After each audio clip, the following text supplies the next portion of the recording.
Kanuni ya tatu ambayo itabadilisha maisha yako kwenye mwaka huu mpya ni kujenga mifumo, build systems kwenye maisha yako. Build systems. Unajua hii dunia Mungu aliwekea mifumo. Ndio maana ikawa na ufanisi. Yaani ukisoma uumbaji pale wa Mungu, jinsi ambavyo Mungu aliumba kila kitu. Mungu alibuild systems ambazo zinafanya dunia iweze kuoperate hata bila yeye kuwa hapa na kufanya vitu manually. Hebu fikiria ingekuwa kila mara Mungu akitaka mti mpya wote, yani ingekuwa anakuja kuupanda. Ingekuwa ni kazi sana, japo yeye ni Mungu. Lakini kwa sababu Mungu yuko smart, alitengeneza mifumo kwamba ndani ya kila mti kutakuwa na mbegu. Kwa ikishatokea miti ya kwanza hahitaji kuleta mingine, hiyo yenyewe tu itahakikisha kwamba inaendelea kuwepo. Hebu fikiria ingekuwa kila muda kama mtoto atazaliwa inabidi Mungu aje aanze tena upya kuumba kama Adamu alivyomuumba. Mungu aliweka mbegu ndani ya Adamu na kutokea hapo watu wanaendelea kuzaliwa tu. Kwa Mungu ana operating systems. Kwa na wewe kama utakuwa na ufanisi huu mwaka, hii dunia unapata matokeo zaidi ukiseti systems. Ukiseti systems. Hivi unajua hata Yesu alikufa ili atengeneze system. Biblia inasema pale kwenye kitabu cha Yohana sura ya 12 pale, baada ya Yesu kumfufua Lazaro.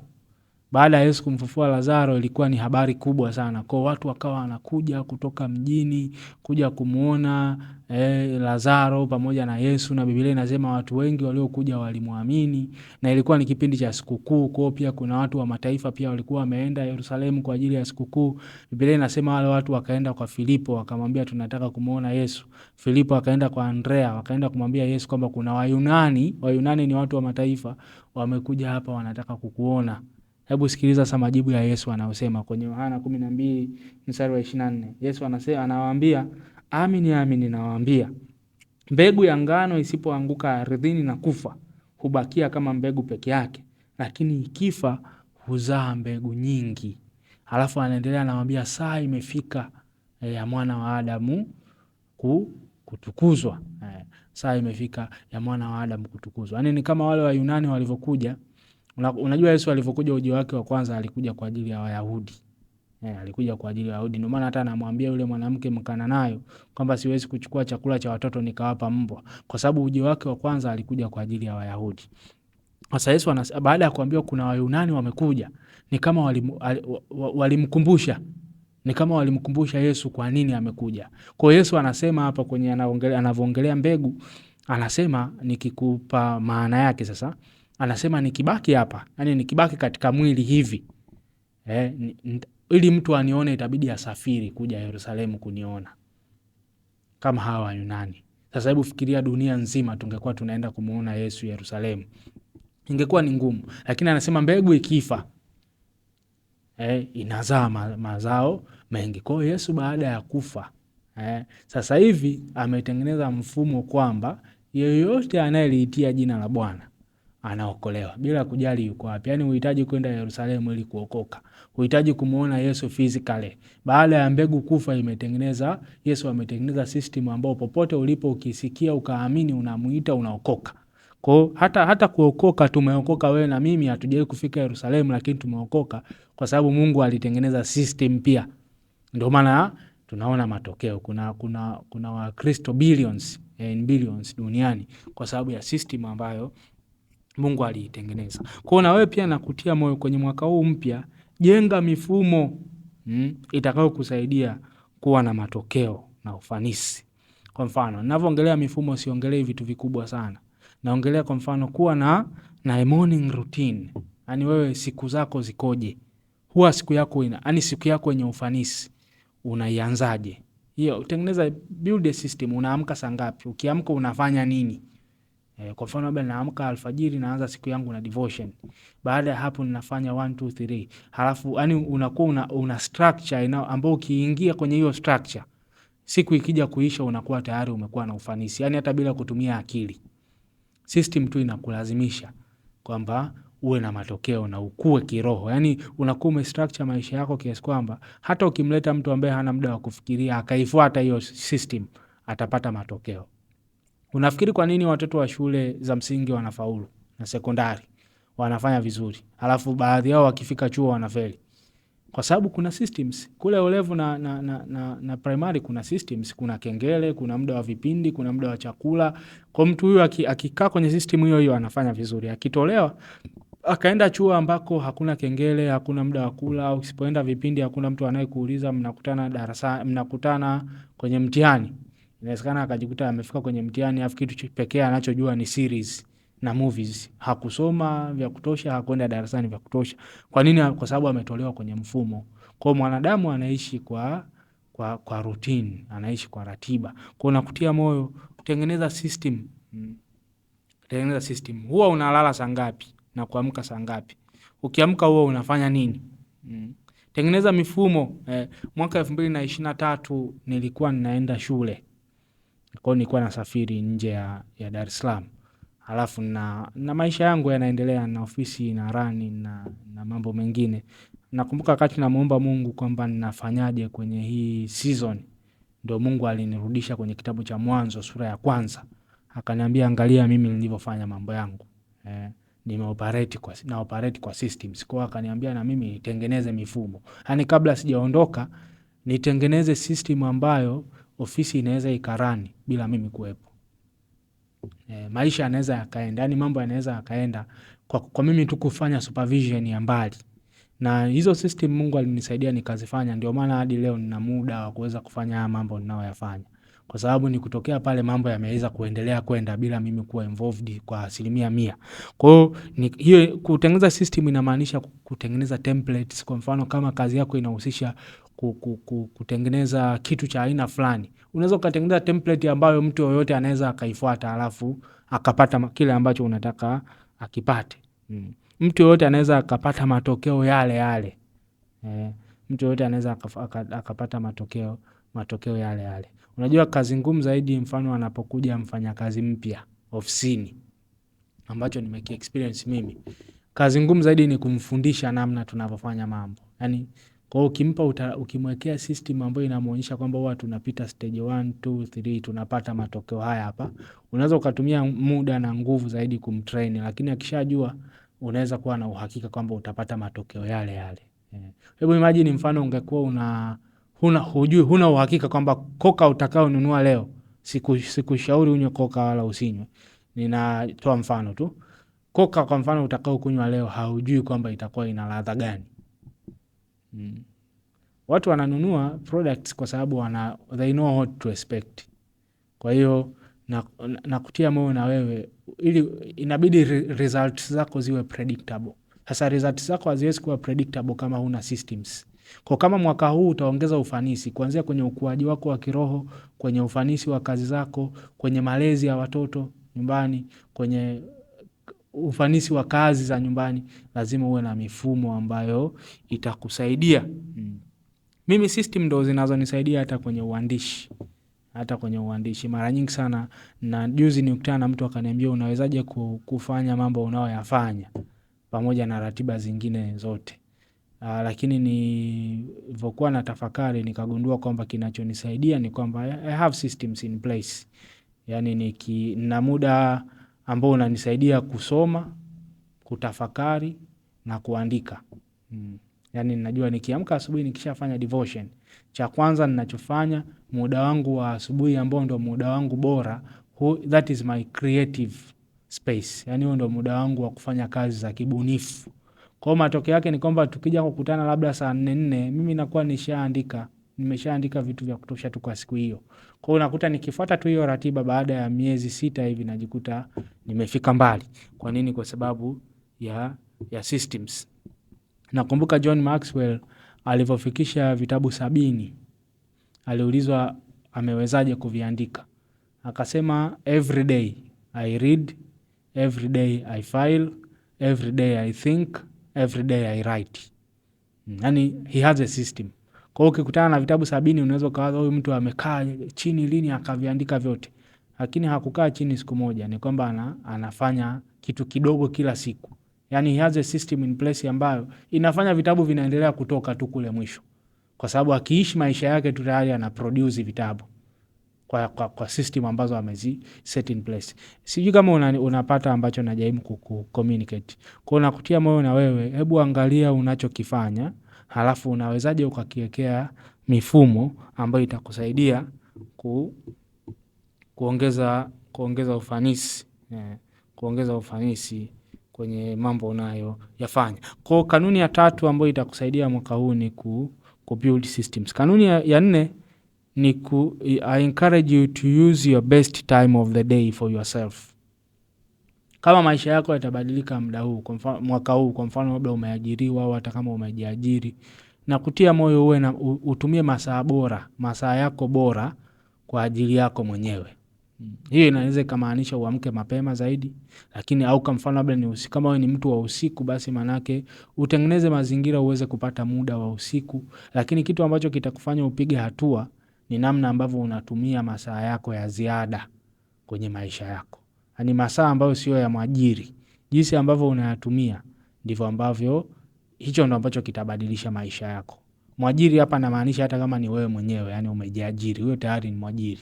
Kwa hiyo masaa yako ya ziada unayatumiaje? Kwa hiyo encourage muda wako bora utumie kwa ajili yako mwenyewe. Utumie kufikiria, utumie kupanga, utumie kufanya mambo ambayo yatakufanya uende mbele. Uende mbele kwenye maisha. Use your best time of the day for yourself. Kaa kwenye uwepo wa Mungu, ukimaliza pata muda wa kufanya quality works. Vitu vyako binafsi ambavyo vitakusogeza mbele, zitakusogeza mbele. Hivi umegundua kwamba watu wengi hawafikirii kabisa. Yaani ukimuuliza mara ya mwisho ulikaa chini lini ukatafakari maisha yako, ukaevaluate maisha yako, utakuta huyu mtu hajawahi kupata muda wa kufanya hivyo. Yaani unaweza tu ukajikuta mwaka mzima umeamka tu asubuhi ukafuata ratiba za mtu mwingine.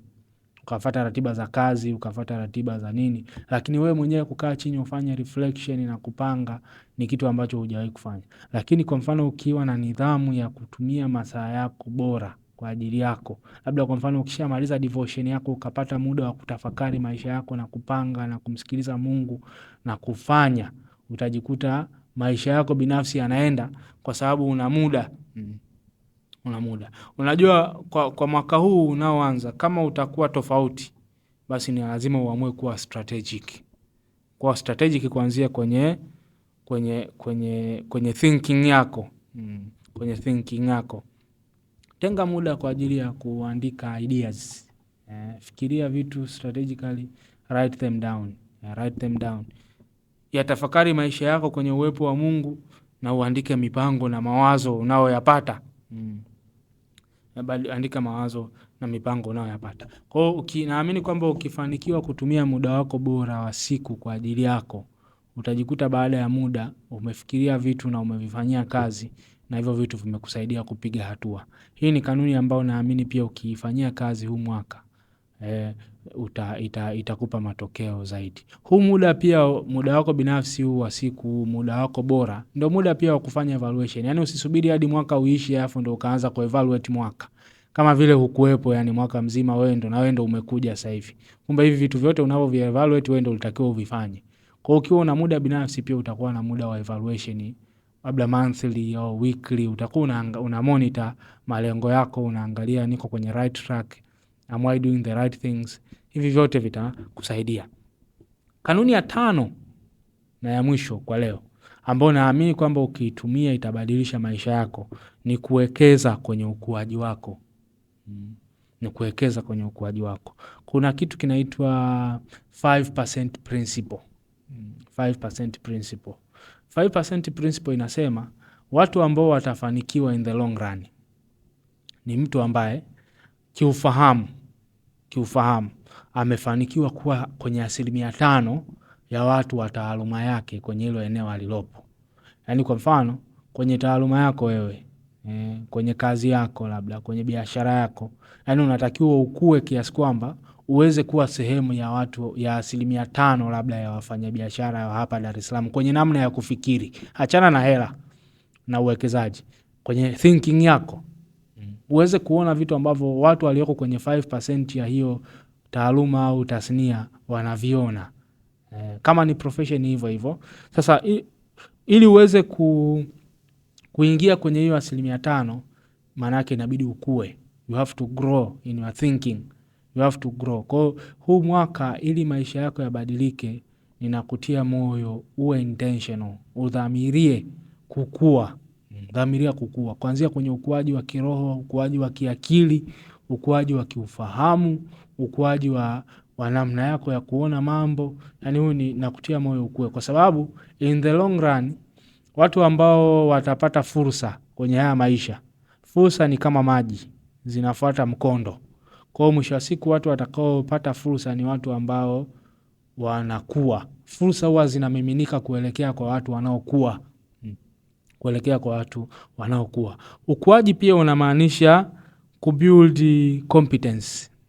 Build competence kwenye eneo lako ulilopo.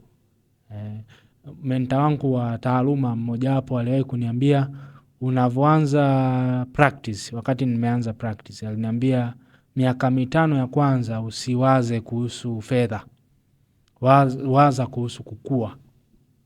Kwa ukipata fursa 2 kwa mfano za kazi, moja inakupa opportunity ya kukua na moja inakupa hela nyingi, chukua ile ambayo inakupa opportunity ya kukua hata kama haina hela. Kwa nini? Kwa sababu kitakacho make the difference in the next 5 years ni growth yako, ni ukuaji wako na sio kitu kingine. Kwa uwekeza kwenye ukuaji wako. Watu wakikupata wewe, wawe kuna kitu wanachopata. Unajua tunasema ukimpata Yesu umepata vyote. Watu wakikupata wewe wanapata nini? What do you bring to the table? Kwa kama huu mwaka utakuwa tofauti, inabidi ubuild competence yako pia kwenye kile ambacho unafanya. Nilisoma ripoti moja ya shirika la kimataifa inayosema moja kati ya sababu zinazochangia umaskini uliokithiri ni kukosa ujuzi. Mtu ambaye hata kama amesoma, unajua siku hizi kuna kozi nyingi sana vioni ambazo hazikupi ujuzi wowote. Yaani unamaliza chuo haujui kwamba hicho ulichofundishwa kina solve tatizo gani. Kwa hiyo nakutia moyo kwenye kubuild competence pia ushape ni ujuzi wako. Tatizo unalolisolve kwa sababu unajua watu hawakupi hela kwa sababu wanakupenda. Au hawakupi hela kwa sababu una sura nzuri. Watu wanakupa hela kwa sababu una solve matatizo. Kwa hiyo nakutia moyo ubuild competence yako. Be competent kwenye kile ambacho unakifanya. Una build vipi competence? Soma vitabu, sikiliza watu wanaofanya vizuri kwenye ile eneo ambalo upo, attend conference, yani kwenye mipango yako ya mwaka, panga angalau kuattend conference 2 au 3. Kuna conference za kimataifa nyingi tu zinafanyika hapa Tanzania. Mimi naenda. Na huwa ipo kwenye ratiba zangu. Na ukiniuliza kwenye hizo conference sijaacha kwenda. Juzi nilikuwa nimeenda Global Leadership Summit. Nilivyotoka pale nikawa naongea na mkurugenzi wa hapa Tanzania. Akaniambia kuna kitu umepata? Nikamwambia nimeanza kuja Global Leadership Summit nafikiri miaka 10 iliyopita. Na mimi sasa hivi kwa umri wangu, mimi sio mkubwa sana lakini nafikiri tu kwa malengo yangu ndio nayo sasa hivi, siwezi kwenda sehemu ambao hakuna kitu ninachopata. Kwa hiyo nikamwambia usiku ukiniona anaendelea kuja, yani ukiona mwaka wa 10 huu unakuja, ujue kuna kitu ninachopata. Bila hivyo nisingekuja kupoteza muda wangu hapa. Kwa hiyo ninachojaribu kusema ni kwamba ukiattend conference kama hizi za profession au za kiroho, kuna kitu utapata. Kwa kama mwaka huu utakuwa tofauti, hebu dhamiria kuattend. Dhamiria kuwa frequent kwenye kuattend ibada. Na kutia moyo unapofanya evaluation ya mwaka wako. Hebu jiulize ni vitu gani vikubwa ambavyo ulivipata kanisani kwenye mahubiri.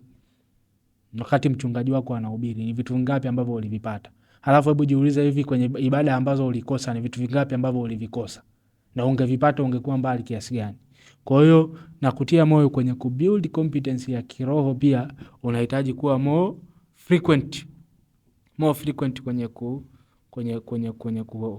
kwenye kuhudhuria ibada na mikutano na makongamano. Kama una uwezo wa kusafiri, safiri hata ukahudhuria hivi vitu. Biblia inasema bora hekima basi jipatie hekima. Naam, kwa mapato yako yote jipatie ufahamu. Yaani kama kupata ufahamu itakugharimu kila kitu ulichonacho, Suleiman anasema bado wewe utakuwa una hekima, utakuwa una advantage. Na kutia moyo ulifanya hilo liwe ni kipaumbele. Asilimia kubwa ya vitu mimi binafsi ninavyovijua ambavyo vimebadilisha maisha yangu, naweza nikakwambia nilijifunza wapi. Nilisoma Biblia wapi nikakutana na kanuni ambayo nikaiapply ikabadilisha maisha yangu. Nilisoma kitabu gani nikakutana na revelation ambayo Mungu alimpa mtu mwingine afu ikanifaa na mimi. Nilihudhuria ibada lini nikakutana na neno la Mungu ambalo likabadilisha maisha yangu. Nilihudhuria conference gani ambayo nikakutana. Niliongea na mtu gani anayenizidi ambaye nikamuuliza maswali akanijibu nikapata hekima ikanifaa. Hivi vitu vyote naweza nikakuambia nilivipata wapi, kwa sababu huwezi kufanya vitu usivyovijua. Huwezi kwenda zaidi ya kiwango chako cha ufahamu. Na unajua kwenye haya maisha ni either unakuwa au unakufa. Yaani hakuna neutral ground. Kama hukui, kama mwaka huu hautakuwa, maana yake unakufa. Ndoto zinakufa, maono yanakufa, growth yako ina stagnate. Ina stagnate, na ukistagnate hakuna uhai kwenye stagnation. Umeshawahi kusikia kuhusu Dead Sea? Ile bahari chumvi. Kwenye bahari chumvi ile, bahari ya chumvi ile, hakuna uhai ndani yake. Hakuna samaki, hakuna mimea, kwa sababu ni sehemu ambayo inapokea tu. Yaani hakuna movement. Kwa maana yake hakuna growth pia. Kwa hiyo nakutia moyo ukue. Ukue. Sehemu bora zaidi ya kuwekeza ni kwako mwenyewe. Kwa hiyo wekeza kwako mwenyewe. Tumia muda wako mwingi zaidi kuwekeza kwenye ukuaji wako, kwa sababu mafanikio ni uwekezaji. Kwa kama mwaka 2026 mwaka huu mpya tunaoanza, kama utakuwa tofauti, kama utakuwa na manufaa zaidi kwenye maisha yako, na kutia moyo udhamirie kuwa mtu wa rohoni. Ongeza intensity. Najua wewe ni mtu wa rohoni. Ongeza intensity kwenye maisha yako ya kiroho. Panga, plani kwamba utafanya mabadiliko gani ambayo yataongeza intensity kwenye maisha yako ya kiroho. Halafu ipe sauti ya Mungu kipaumbele. Do whatever it takes to hear God. Ondoa distraction kwa kiwango ambacho unaweza. Biblia inasema hatujashindana na dhambi hata kumwagika damu. Yaani fanya namna yote unaoweza uweze kuondoa distractions kwenye maisha yako uweze kumsikia Mungu. Cha 3, build systems. Mungu pamoja na usmart wake, yeye kuwa ndo fountain of knowledge and wisdom. Mungu katika hekima yake mojawapo anayotufundisha, Mungu anatufundisha kufanya kazi kwa kuweka mifumo, sio kuanza upya kila siku. Kutengeneza system ambayo unaweza ukapata matokeo yale yale kila siku. Yaani unaweza tu ukaingia kwenye hiyo system hapo mwisho wa siku ukajikuta umepata matokeo makubwa. Build systems. Kingine cha muhimu sana ni build competence. Build competence, alafu wekeza kwenye ukuaji wako. Ninaamini kwamba episode hii ukiishi na ukaifanyia kazi italeta mgeuko, italeta mabadiliko makubwa kwenye maisha yako. Usisahau kusubscribe, usisahau pia kushare na mtu ambaye vitu hivi vitamsaidia, na Mungu akubariki sana. Usisahau pia kwamba kitabu cha Set Me on Fire kiko sokoni kwa sasa, kinapatikana. Kwa unaweza ukapress order yako alafu ukakipata. Mungu akubariki sana.